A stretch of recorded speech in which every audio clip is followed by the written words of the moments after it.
The convention hall buzzed with the sharp energy of polished brass and pressed uniforms. Generals, colonels, and decorated officers gathered for the annual military summit, their chests adorned with ribbons and medals that caught the chandelier light like small rainbows.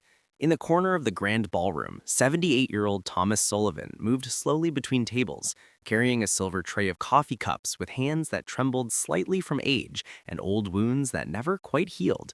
Nobody looked at him. Not really.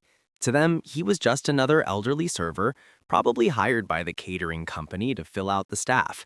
His simple black vest and white shirt bore no insignia, no indication of who he once was. Thomas didn't mind. He'd learned long ago that glory fades, but service endures. Yet sometimes, as he watched these young generals laugh and exchange stories of their achievements, he felt a hollow ache in his chest, not from bitterness, but from the weight of memories too heavy to share. Have you ever felt invisible in a room full of people?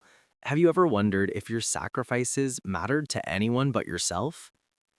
He refilled a cup for a three-star general who didn't say thank you, then moved to the next table where a group of officers debated military strategy with the confidence of men who had never felt the cold grip of real fear. Thomas had felt that fear. He had tasted it in the jungles of Vietnam, where he was just 19 years old and certain he would never see 20. The small blue ribbon with white stars pinned inside his jacket pocket, hidden from view, represented a moment he rarely spoke about. A moment when he had charged through enemy fire to drag 7 wounded men to safety, taking 3 bullets in the process, and holding a position alone for 6 hours until reinforcements arrived. The event coordinator, a sharp-voiced woman with a clipboard, snapped her fingers at him. "You, coffee, table 7 needs refills, and hurry up." Thomas nodded, his dignity intact despite her tone. He had faced worse than rudeness. He had faced death and asked it to wait. As he approached table 7, his foot caught on an uneven patch of carpet. The tray tilted. Time seemed to slow as the coffee pot slid forward, and Thomas stumbled, his old knees buckling. Strong hands caught him before he fell. "Easy there, soldier." The voice was firm but kind. Thomas looked up into the weathered face of General Marcus Reed, a 2-star general with gray hair and eyes that had seen their share of darkness. "Thank you, sir," Thomas said quietly, steadying himself.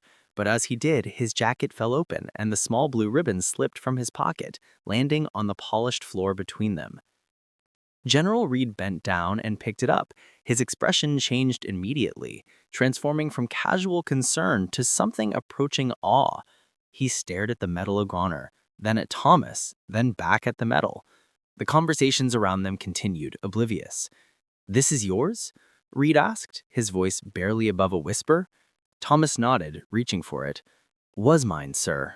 Long time ago." But Reed didn't hand it back immediately. Instead, he read the name engraved on the back. Thomas Sullivan, 1st Infantry Division. His eyes widened. "You're the Sullivan from Firebase Charlie." Thomas felt his throat tighten. He hadn't heard that name spoken aloud in decades. "I served there, yes." Reed's hand was shaking now. "My father was one of the 7 men you pulled out, Lieutenant James Reed. He talked about you until the day he died. He said you were the bravest man he ever knew. He said you gave him a life, gave him the chance to come home, to have me, to have grandchildren." Tears welled in the general's eyes, something Thomas never expected to see from a man of such rank. "He looked for you for years. We all thought you'd been honored, celebrated. What are you doing here serving coffee?" Before Thomas could answer, Reed stood up and did something that would become legend in military circles. He called the room to attention. Every officer stood. The room fell silent. "Gentlemen and ladies, we have among us a true hero. This man, serving us coffee, wears the Medal of Honor. He saved 7 lives at Firebase Charlie, including my father's, and we didn't even know he was here." The silence stretched, heavy with shame and recognition. Then Reed did something unprecedented. He removed his own jacket and placed it over Thomas's shoulders. "Today, you will not serve. Today, we serve you." What happened next brought tears to even the most hardened soldiers in that room. One by one, every general, every colonel, every officer approached Thomas. They shook his hand. They thanked him. Some embraced him.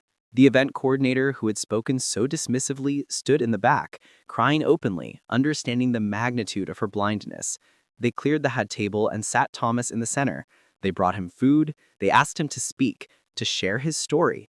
And for the first time in 50 years, Thomas Sullivan talked about Firebase Charlie, about fear and courage, about the brothers he saved and the ones he couldn't.